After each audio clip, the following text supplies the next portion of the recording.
and gents, this is the moment you're waiting for.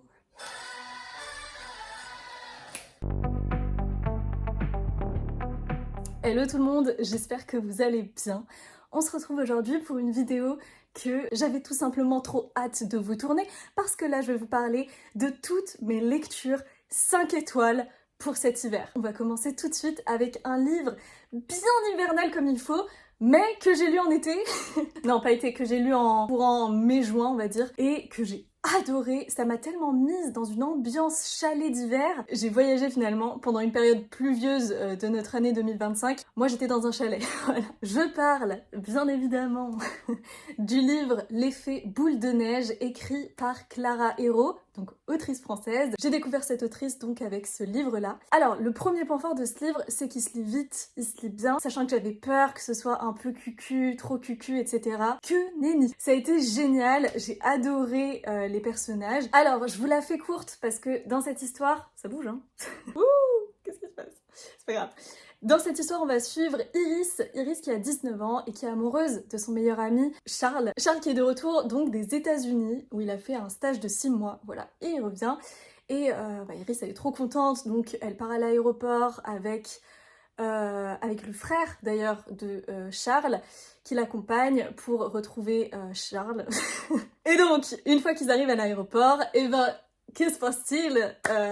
Notre chère Iris s'aperçoit que Charles revient au bras d'une jeune fille, une ancienne connaissance de la famille, avec des guillemets en mode « ouais c'est ça, t'es pas que la connaissance ». Et donc quand Iris va comprendre que Charles est amoureux de cette fille, Jude, on commence bien les fêtes de Noël, et surtout qu'ils doivent les passer ensemble, ces fêtes, puisque généralement, enfin chaque année, leurs deux familles se retrouvent dans un chalet à, je ne sais pas d'ailleurs, dans les Pyrénées, voilà. Bref, ça risque d'être mouvementé, je vous laisse découvrir cette histoire, franchement c'était génial. J'ai adoré découvrir Clara Hérault avec ce titre, ça m'a donné très envie de découvrir L'été des possibles, je crois, non c'est pas l'été. Le tourbillon des possibles, c'est son dernier roman paru. Voilà, je clôturais là-dessus et on poursuit avec ma deuxième reco. Ladies and gents, this is the moment you were waiting for. Pour cette reco, sortez vos BO de The Greatest Showman parce que on va partir dans un cirque assez particulier, magique. Et pour cette période magique des fêtes, je me suis dit que ça collait parfaitement. C'est un voyage dans une autre dimension, ce livre. Donc, sur ce, je vais aller le chercher. Et donc, je reviens avec le seul, l'unique, The Night Circus, que j'ai lu en anglais dans cette merveilleuse édition. Voilà.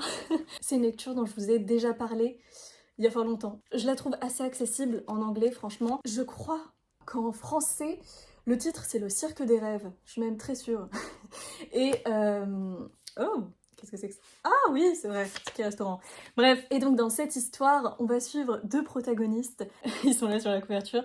Marco et notre amie, comment elle s'appelle? Célia et Marco, qui sont rivaux. Parce que c'est une histoire compliquée, attendez. Vraiment, c'est un livre super mystérieux puisque dans cette histoire, en fait, Célia et Marco sont entraînés depuis leur enfance par un instructeur. Ils ont chacun un différent instructeur et ils n'ont qu'un seul but, c'est vaincre l'autre. Donc, ils ne se connaissent pas. Ils savent rien l'un de l'autre, ils ne savent rien de la compétition en elle-même. Tout ce qu'ils vont comprendre, en fait, c'est que il va se passer dans ce cirque mystérieux, qui est le cirque des rêves, et chacun essayer de prendre le dessus sur l'autre, et en même temps, ils vont apprendre à se connaître. Breathtaking, enchanting, allez-y. Voilà, il va retrouver sa place dans la vidéo. En plus, j'ai même pas précisé que c'était écrit par Erin Morgenstern, donc à qui l'on doit La mer sans étoiles, que j'ai adoré. Et donc, j'ai voulu découvrir son premier ouvrage, donc The Night Circus, et c'est carton plein, dis donc, avec cette autrice. Et on poursuit avec la troisième recommandation. Tout. Mystère, que va nous proposer Lina? Ouh. Ah oui, alors on va partir sur d'autres rives. Alors je le répète quand même parce qu'il n'y a que des 5 étoiles ici, donc on va encore partir sur une de mes autrices préférées qui s'est bien fait connaître depuis que moi je l'ai découverte. Et il ne s'agit de nul autre que... Je vous renvoie à la vidéo précédente. De nul autre que... Marie Vareille avec Elia, la passeuse d'âme, qui est dédicacée. Est-il dédicacé? Ah non, il n'est pas dédicacé, c'est ce tome-là qui est dédicacé. Bref, une pépite young adulte qui passe entre les mailles de beaucoup de filets, j'ai l'impression. Et Marie Vareille, avant d'être connue pour notamment ses livres pour adultes, eh bien elle a écrit ça. Elle a écrit Elia la passeuse d'âme, que vous pouvez retrouver en poche d'ailleurs, avec de belles éditions. Mais moi je suis attachée quand même à ma petite Elia ici. Et dans cette histoire, on va suivre... Qui donc? On va suivre Elia, une passeuse d'âme, et être passeur d'âme dans cet univers, c'est être un être dénué d'émotions puisque c'est à elle d'exécuter les personnes qui sont devenues des poids dans la société dans laquelle elle évolue, vieux, malades, personnes âgées. C'est génial, on adore. Sauf qu'un jour, ah, ça me donne envie de le relire. Mais un jour, elle va désobéir aux ordres et va s'en suivre une quête initiatique que vous avez envie de découvrir. Vous ne le savez pas encore, mais vraiment, voilà, qui va lui montrer un tout autre visage finalement de cette société qu'elle connaît. Ça, c'est ma valeur sûre, mais tellement, vraiment, Elia. Faudrait que je le relise. Hop là. Ça repart. Je vais vite. Je vais vite, mais en même temps, j'aime bien, moi personnellement, ne pas trop en savoir sur les livres que je découvre.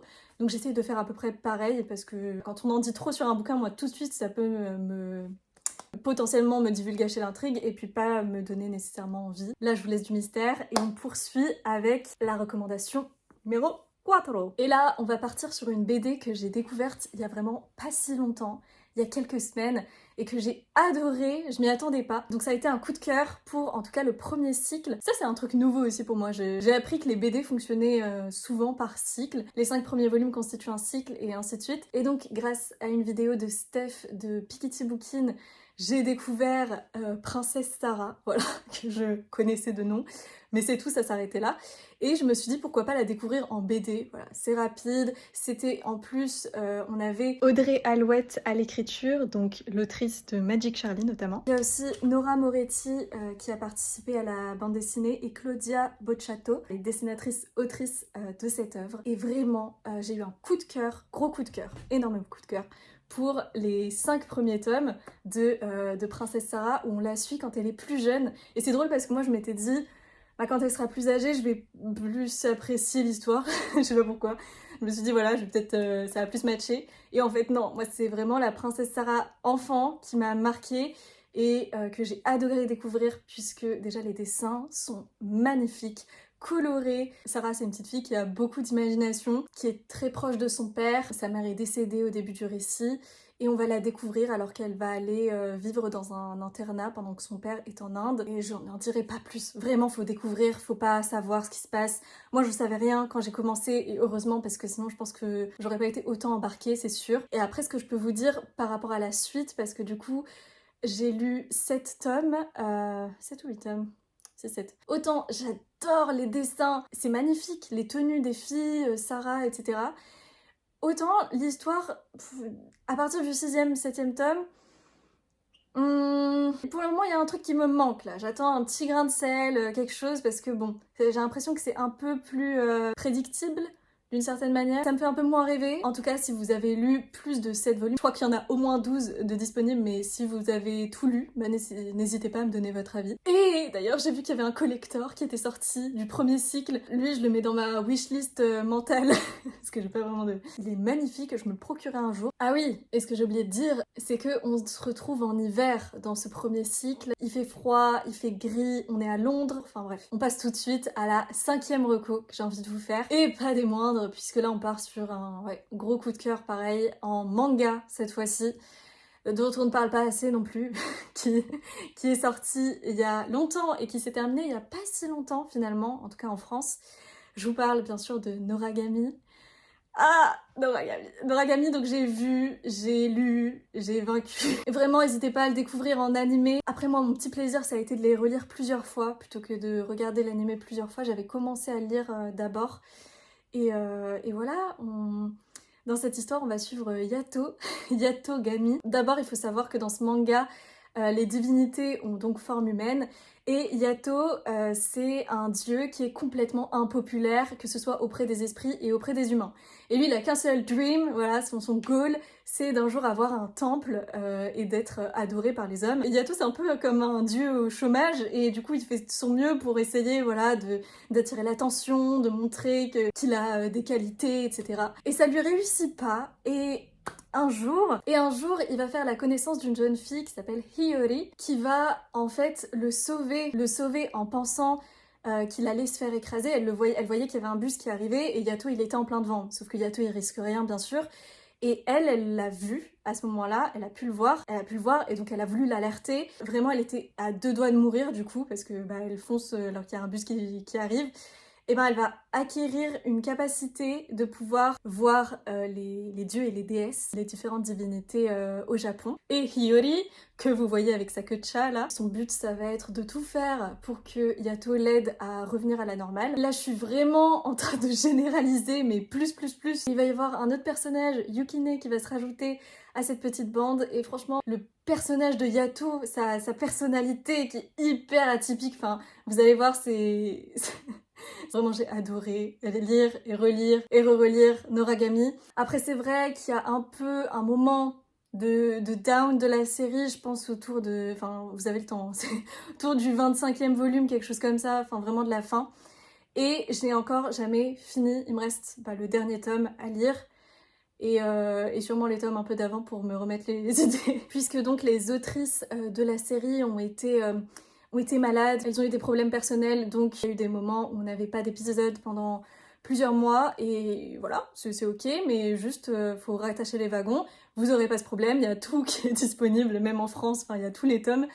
Et par contre, ils ont jamais fait de suite à la série d'animation. On a 2 saisons, je crois, et voilà. Mais les génériques sont trop bien, donc n'hésitez pas à aller regarder ça. Écoutez, je vais conclure, je vais ajouter même à ce panier de recommandations livresques un ultime bonbon qui, cette fois-ci, n'a rien à voir avec les livres. J'ai envie de vous parler d'un film d'animation. C'est mon film d'animation préféré de Noël. Voilà, comme ça c'est dit. C'est le film 5 étoiles que j'adore revoir tous les ans et qui va vous faire ressentir plein d'émotions, vous allez voir. C'est bien sûr le film Klaus, voilà, que vous allez retrouver sur Netflix. Ce film, c'est vraiment une valeur sûre pour Noël, avant les fêtes, pendant les fêtes, en été, en hiver, enfin, peu importe quand est-ce que vous le découvrez. En tout cas, voilà, il méritait sa place ici. Et après, j'aurais pu aussi vous parler de Nevermore, voilà, mais qu'est-ce qu'il est parfait, ce livre, pour cette période. Pareil, 5 étoiles. Que je m'étais pas noté, mais je vous le glisse par ici. On se retrouve dans une école de magie, on rencontre une jeune sorcière et on adore. J'ai adoré suivre Morrigan Crow, donc l'héroïne de Nevermore, et tous les autres personnages qui gravitent autour. Et sur cette merveilleuse note, je conclue cette vidéo ici. Je vous souhaite de très bonnes fêtes et un très bon Noël, mais je pense qu'on se reverra d'ici là. À la prochaine, vous me direz des nouvelles de tout ça. En attendant, je vous souhaite une très bonne journée, très bonne soirée, et je vous dis à bientôt. Prenez soin de vous. Bye.